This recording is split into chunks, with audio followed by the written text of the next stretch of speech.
د شکل نه د هر شي د قیمت اندازه لګي، د شکل نه د هر شي د قیمت اندازه لګي، ګفتار نه د سړي د شخصیت اندازه لګي. دا ټیک ته چې الله په سترګو چاته نه ښکارېږي، تخلیق نه په خپله د قدرت اندازه لګي. چې دوست یې ورته مه وایه چې دا حاجت مې سر کړه، دوستانو ته د دوست د ضرورت اندازه لګي. السلام علیکم. د سوات نیوز مینوالو کتونکو زه یم ستاسو کوربه آباد خان. قدرمندو کتونکو نن راغلی یو ماسټر آباد ته د جناب سراج الدین سراج صاحب خواله چې ډېر تکړه او ډېر یو ښه خوږ شاعر دی، د پښتو ادب خدمت کوي. هغو په لږ وخت کې ډېر خپل د پښتو ادب دپاره خپل کم کتابونه چاپ کړي دي. هغو ته په نننۍ خپلونه کې هرکلی وایي. ډېره مننه آباد خان، ستاسو هم د فرمان صاحب هم چې تاسو راغلی ما له درناوی راکړو او زه خوشحاله شوم چې ستاسو په راتلو. سرجي دا راته ووایه د پښتو ادب ډېر خدمت کوئ، څه وګڼل چې دې طرف ته تاسو یو قسم خپل یو ژوند وقف کړی دی؟ نو ما که ژوند وقف کړی دی د هغې ریواډ ما له خدای راکړه جي، ځکه چې ما په لکونو مینوال زما پیدا شوي دي. زه چې په کومه طرف ځم نه زما خلک ډېره مینه راکوي، ما له ډېر شاټپونه کوي، ما اپریشیټ کوي. نو زه دا نه ګڼم چې زما دا کم ستړي چې زه کومه دا د دې په مقابله کې هېڅ هم نه ده. زه ډېر خوشحاله یم او د الله لاک لاک شکر کوم چې د هغه آخري عمر د ریټایرمنټ عمر مې خپل قیمتي کو او خپل قام له مې داسې څه پیغامونه ورکړو چې د هغوی په راتلونکي کې به د هغوی په کار راشي. جی سرجي دا راته ووایه سر لکه نن سبا چې څومره شاعران دي کتاب چاپ کړي د هغې بیا مخکتنې کوي، ستاسو کتابونه راغلي او بلکې بل هم صرف په لږو ورځو کې څومره تیارېدو والا دی تاسو ویلي دي. نو تاسو مخکتنه داسې څه دغه ونه دی کړی، څه پروګرام ورله نه دی کړی؟ څه خبره دا ده چې که نه چې دا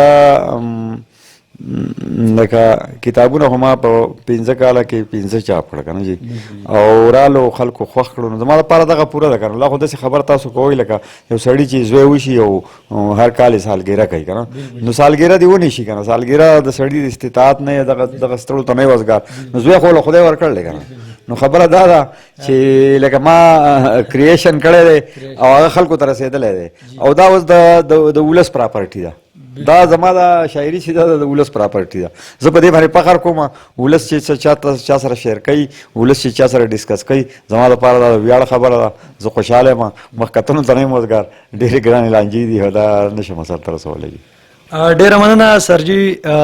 دا راته ووایئ ډېر غزلې، قطعې، نظمونه تاسو لیکلي دي، خو نن به راسره د خپل د دغې نظمونو قطعو نه د دې نه به څه شریکوئ؟ یاره ماله چې اکثر که تاسو راغلي او که ماله نور څوک راشي که نه، نو زه دغه کنفیوز شم چې ما 9.5 قطعې لیکلي دي او دغسې په سوونو غزلې او نظمونه مې لیکلي دي. زه بیا انتخاب هم نشم کولی چې یاره زه چاته څه ووایم. خو زه اوس کوشش کوم چې تاسو ته هغه شعرونه ووایم کوم چې ما چاته ډېر نه دي ریپیټ کړي، او هغې نه به ورته یو څو شعرونه ووایم. زما یو شعر دی چې ایمان په چا کې نشته تش د نوم مسلماني ده. ایمان په چا کې نشته تش د نوم مسلماني ده. د چا په بډه پیاز دی او د چا په ګیره خس دی. واه ډېر ښه. ایمان په چا کې نشته تش د نوم مسلماني ده. د چا په بډه پیاز دی او د چا په ګیره خس دی. او د ځان اصلاح څوک نه کوي خو بل ته نصیحت کوي. د ځان اصلاح څوک نه کوي خو بل ته نصیحت کړي. اخته په دې مرض باندې د څیل مې ټول ولس دی. نو دا بله قطعه سره شریکه کړم. دا ما پروس کال لیکلې وه.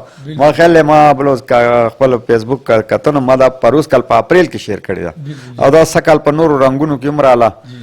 نو چا ورسره څه ملګري کړي، چا ورسره څه ملګري کړي. خو دا ډېره زړه ده چې تک تورو ته سپین وایه او زهرو ته ګبین وایه او وخت به دې لږ ښه وځي شپې ته ماسپښین وایه. ډېر ښه.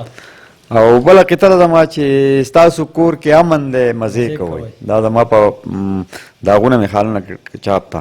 ستاسو کور کې امن دی مزې کوئ او دلته مو د اوسپنو باران وکړو او تاسو په امرودو کې پیسې ګټئ موږ په زمرودو کې تاوان وکړو.